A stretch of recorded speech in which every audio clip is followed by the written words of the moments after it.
Hello నమస్తే, welcome to LP news. నేను తరి రాజశేఖర్. ముందుగా హెడ్లైన్స్ చూద్దాం. జగిత్యాల జిల్లా మెట్పల్లి పట్టణంలోని పాత బస్టాండ్ వద్ద కాంగ్రెస్ పార్టీ జెండాను ఆవిష్కరించిన కోరుట్ల నియోజకవర్గ కాంగ్రెస్ పార్టీ ఇన్ఛార్జ్ జువాడి నరసింహారావు.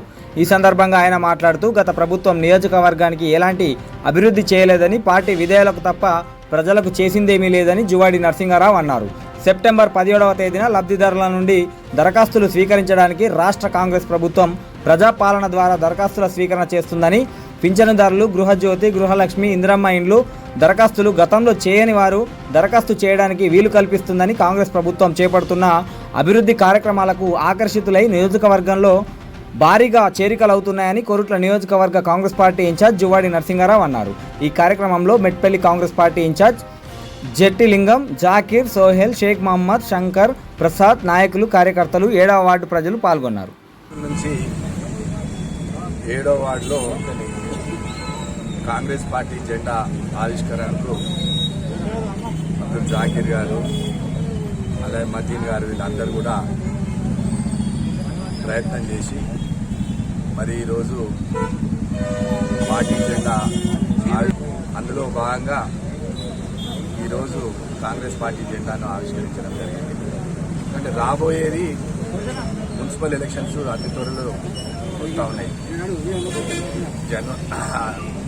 సమయం 4.5 సంవత్సరాలు ఆల్మోస్ట్ అయిపోయింది. జనవరిలో ఎలక్షన్స్ రాబోతూ ఉన్నాయి.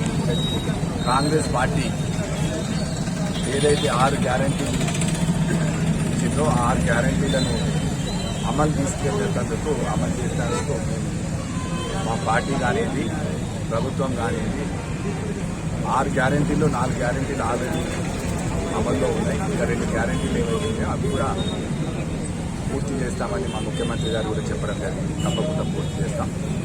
మరి ఇల్లు లేని వాళ్ళందరికీ కూడా ఇల్లు ఇప్పించే విధంగా రేషన్ కార్డ్స్, కొత్త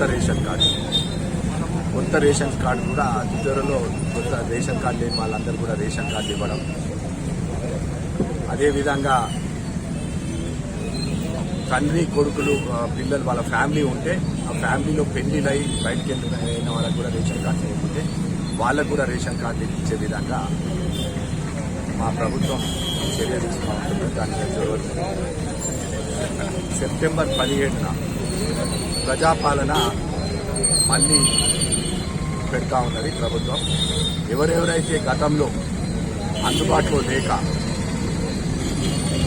ఇక్కడ ఏదైనా బయట దేశాల్లో ఉన్న వాళ్ళు కానీ ఇక్కడ పట్టణాల్లో లేని వాళ్ళందరూ కూడా మళ్ళొక్కసారి ప్రభుత్వం అవకాశం ఇచ్చి ఈ ప్రజాపాలనలో ఎవరైతే మొన్న నిలుపుకోలేదో అవన్నీ కూడా ఇప్పుడు సెప్టెంబర్ 15 నుంచి వెళ్ళి మీరు ఎవరైతే రేషన్ కార్డు కావాలి, ఇల్లు లేని వారి ఇల్లు, పెన్షన్ లేని వారి పెన్షన్ అందరూ కూడా మీరు అప్లై చేసుకున్నాక మీకు ఈ సంవత్సరం లోపల అందరికీ అర్హులందరికీ, ముఖ్యంగా ఈ నియోజకవర్గానికి ముఖ్యమంత్రి గారు 3,500 ఇల్లు మంజూరు చేయడం జరిగింది.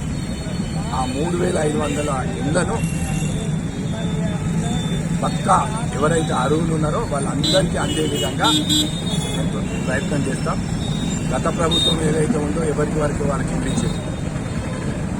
ఇవాళ 15-20 సంవత్సరాల నుంచి వెళ్ళి అక్కడ పనిచేసిన జాకీర్ గారు వారికి నిజంగా 20 సంవత్సరాల నుంచి పనిచేస్తే మాజీ శాసనసభ్యుల దగ్గర ఉండే ఒక ఇంటి వ్యక్తి లెక్క ఉండేది.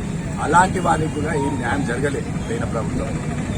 ఇవాళ అక్కడ పనిచేసిన వాళ్ళందరూ కూడా మాకు 20 సంవత్సరాల నుంచి పనిచేస్తే ఎలాంటి గుర్తింపు రాలేదు, మీ దగ్గర వచ్చి ఒకసారి పనిచేస్తాం, మీతో మేము ఉంటాము, మీ అండగా ఉంటామని చాలామంది నిన్న మీరు చూసినారు. మల్లాపూర్ మండలం పద్మశాలి సంఘం అంతా కూడా, మండల సంఘం అంతా కూడా మరి కాంగ్రెస్ పార్టీలో చేరడం జరిగింది. అక్కడ ఉన్న మొత్తం బీఆర్ఎస్ పార్టీ అంతా మల్లాపూర్ మండలంలో ఖాళీగా అయింది. ఇవాళ అదే పరిస్థితి మీరు కొరుట్లోనూ చూసినారు, మెట్పల్లిలో చూసినారు. చాలామంది కూడా బీఆర్ఎస్ పార్టీ వీడి ఇవాళ కాంగ్రెస్ చేస్తున్న సంక్షేమ పథకాలు కానివ్వండి, అభివృద్ధి కార్యక్రమాలకు ఆకర్షితులై ఈరోజు కాంగ్రెస్ పార్టీలో చేరుతా ఉన్నారు. తప్పకుండా మరి ప్రజల కాంగ్రెస్ వైపు మొగ్గు చెప్తా ఉన్నారు. ముఖ్యంగా రేవంత్ రెడ్డి గారు ఏదైతే చెప్పిందో రుణమాఫీ, వీళ్ళు టీఆర్ఎస్ వాళ్ళు బట్టి 20-30 మంది వచ్చి మాకు రాలేదు దానికి కొంతమందికి కొంత బ్యాంక్ ఇష్యూలు ఉండట్లనే అది కాలేదు. అవి కూడా అందరికీ ముఖ్యమంత్రి గారు చెప్పిండ్రు, ఎవరెవరైతే 2 లక్షలకు అర్హులు ఉన్నారో వాళ్ళందరూ కూడా ఖచ్చితంగా ఈ ప్రభుత్వం రుణమాఫీ చేస్తుంది. రైతులంతా సంతోషంగా ఉన్నారు. ఎక్కడ కూడా ఎవరికి కూడా ఏది సంతోషంగా లేకుండా ఎవరు లేరు. మరి మాట కట్టుబడి మేము ఇచ్చినాం. ఈ ప్రభుత్వం గతంలో రుణమాఫీ చేయాలంటే ఈ చేసిన మాఫీ వడ్డీలకే సరిపడింది, కానీ ఆ ఇంట్రెస్ట్ అదంతా అట్నే ఉన్నది ఒరిజినల్. ఇవాళ మేము అట్లా కాదు, మొత్తం 2 లక్షలు అంటే 2 లక్షలకు మాఫీ చేస్తూ ఉన్నాం. ప్రభుత్వం ప్రజల ప్రభుత్వం, ప్రజాపక్షాల ఉండే ప్రభుత్వం, రైతు ప్రభుత్వం కాబట్టి అందరినీ సంతోషపెట్టే విధంగానే కాంగ్రెస్ ప్రభుత్వం ఎప్పుడు ఉంటుంది. బడుగు బలహీన వర్గాలకు ఎస్సీ ఎస్టీ వాళ్ళందరూ కూడా అండగా ఉండే ప్రభుత్వం కాంగ్రెస్ ప్రభుత్వం కాబట్టి ఎప్పుడు ఈ 5 సంవత్సరాలు గత 10 సంవత్సరాల్లో జరిగిన అభివృద్ధిని మీరు ఈ రాబోయే 5 సంవత్సరాలు మీరు చూస్తారని నేను తెలియజేస్తాను.